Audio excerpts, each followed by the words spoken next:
ህይወት የምታስተምረን ከስህተታችን ነው። ስንደክምና ስንወድቅ ጠብቃ አሁን ገባችሁ የምትለን ነው የሚመስለው። ቀጥሎ የምነግራችሁ 7 ነገሮች ብዙ ጊዜ ዘግይተን የምናውቃቸውና ቀድመን ብንረዳቸው ግን ከብዙ ጉዳትና የጊዜ መባከን የሚያተርፉን ናቸው። የመጀመሪያው ከሁሉም ሰው ጋር መለያየት አይጎዳችሁም። በልጅነትና በወጣትነት መጀመሪያ እድሜዎች ላይ ከሰዎች መለያየት ሁሌም ሐዘን ይመስለናል። ጓደኞቻችን ሰፈር ወይ ትምህርት ቤት ሲቀይሩ፣ ሪሌሽንሺፖቻችን ሲያበቃላቸው ዓለም የቆመ ይመስለናል። እያደግን ስንሄድ ግን ህይወት ከዛ የተለየ እንደሆነ እንረዳለን። መለያየት ሁሉ አይጎዳም። ከአንዳንዶች ጋር የምንለያየው በማደጋችንና በመሻሻላችን እንጂ ሌላ ችግር ኖሮ አይደለም። ካልተለያያችሁ ወደ ኋላ ሊያስቀሯችሁ የሚችሉና ከናንተ ኑሮ ጋር የማይሄዱ ሰዎች ሊሆኑ ይችላሉ። እናም ሰዎች ሲርቋችሁ ማስጨነቅና ሲያልፍም ልምምጥ ውስጥ መግባት አይኖርባችሁ። ይህን ጥያቄ ለራሳችሁ ጠይቁ። በዙሪያ ያሉ ሰዎች ለእድገቴ ያግዙኛል ወይስ ብቻዬን መሆን ስለምፈራ ብቻ ነው አብረውኝ ያሉት? ሁለተኛ፣ ደስታ ያለው ውስጣችን። ሰዎች ደስታን ለመፈለግ ብዙ የተሳሳቱ ቦታዎች ላይ ይገኛሉ። አዲስ ሰዎችን መተዋወቅና ሪሌሽንሺፖች ውስጥ መግባት፣ ገንዘብ፣ የሥራ እድገት፣ ትልቅ ቤት፣ እነዚህ ሁሉ ጋር ደስታ ያለ ይመስለናል።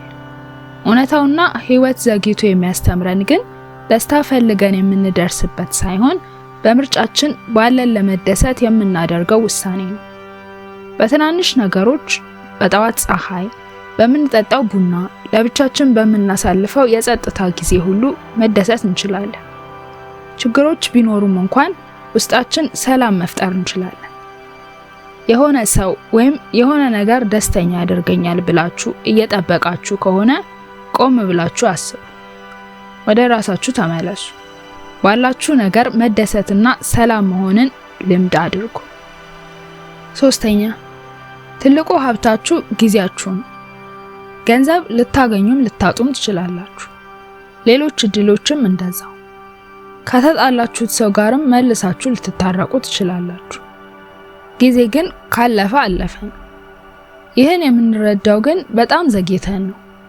ወደ ኋላ ስናይ ብዙ ዓመታትን በማይጠቅመን ነገሮች ላይ እንዳጠፋን እናስተውላለን። ለምሳሌ በምትጠሉት ስራና ትምህርት ላይ፣ እንዲሁም ቤተሰብ እንድትሆኑ የሚፈልጉትን ህልም ስትከተሉ ቆይታችሁ ሊሆን ይችላል። ብዙዎቻችን ይህ ገጥሞናል። በኋላ ግን የማይመለስ ጊዜያችንን አላግባብ እንዳሳለፍን እናውቃለን። ጊዜያችሁን እናንተ በምትፈልጉት ነገሮች ላይ አውሉ። ሰዎች እንደሚፈልጉት ሳይሆን የማደርገው ነገር ሰላም፣ ደስታ፣ እድገት ያመጣልኛል ወይስ ጊዜን እያጠፋው ነው ብላችሁ ራሳችሁን ጠይቁ። አራተኛ፣ ሁሉንም ሰው ለማስደሰት አትችሉ። ብዙዎች ይሄን ለመረዳት ዓመታት ወስዶባቸዋል። እያንዳንዱን ነገር በትክክልና ህጉን ተከትላችሁ ብታደርጉም የሆነ ሰው ስህተታችሁን ፈልጎ ያወጣል። ከጓደኛ፣ ከቤተሰብ፣ ከማህበረሰብ ሁሌም ተሳስታችኋል የሚላችሁ ይኖራል። እናም በቆይታ ህይወት ሁሉንም ሰው ለማስደሰት መሞከር ትርፉ ድካም እንደሆነ ታስተምረናለች። ከበዛም ዓላማችሁን አጣችሁ ማንነታችሁንም ልታጡ ትችላላችሁ።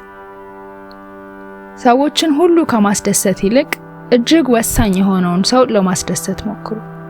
እርሱም እናንተ ራሳችሁ ናችሁ። ራስ ወዳድ በመሆን ሳይሆን በተገቢው መልኩ አስቡት። ለሰዎች የምታስቡበትን ጊዜ ግማሹን እንኳን ለራሳችሁ ብታውሉት።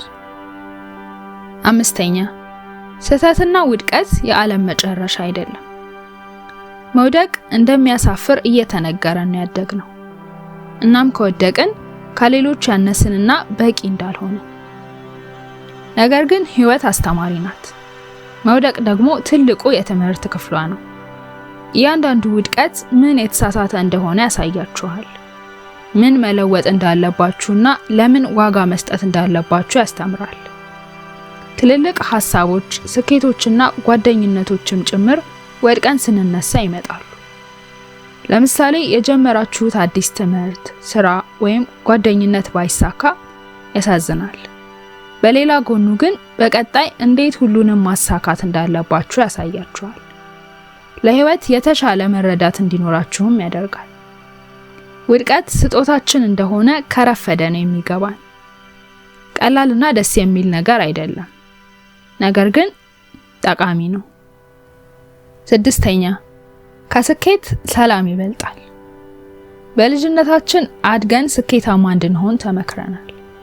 ገንዘብ፣ ዕውቀትና ስኬት የመጨረሻው የህይወት ግብ ይመስለናል።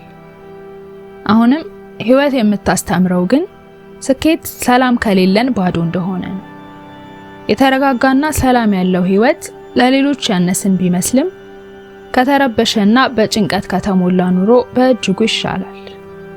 አንዳንዴ ትንሽ የሚመስለው ኑሮ ብዙ ሰላም፣ ብዙ ደስታና ብዙ መረጋጋት አለው።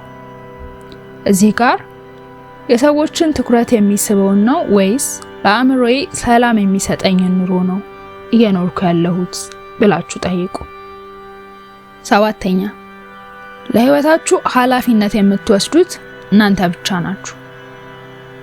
ይህን መቀበል ከባድና ጊዜ የሚወስድ ነው። ያለፈ ህይወታችንን፣ ሌሎች ሰዎችንና ተቋማትን መውቀስ እንወዳለን። በእርግጥ አንዳንዴም ህይወት ፍትሃዊ አይደለም። ቢሆንም ግን ለራሳችሁ ሙሉ ኃላፊነት ወስዳችሁ ከሌሎች ምንም ነገር መጠበቅ ስታቆሙ ነገሮች መስመር መያዝ ይጀምራሉ። ማንም የእናንተን ስራ ሊሰራላችሁና የእናንተን ኑሮ ሊኖርላችሁ አይችልም። ይህ ደግሞ ነፃነታችሁን ነው የሚሰጣችሁ። ቀድሞም ቢሆን በራሳችሁ ላይ ሙሉ ስልጣን ያላችሁ እናንተው ናችሁ። ኃላፊነቱን ስትወስዱ ከአማራሪነት ወጥታችሁ የህይወታችሁ መሪ ትሆናላችሁ። ህይወትን ብትሆን በነፃ አታስተምርም ማለት ነው። ክፍያውም ጊዜና ፈተናዎች ናቸው። እያንዳንዱ ትምህርት ግን ወደ ሰላማችሁ ያቀርባችኋል፣ ለመማር ፍቃደኛ ከሆናችሁ።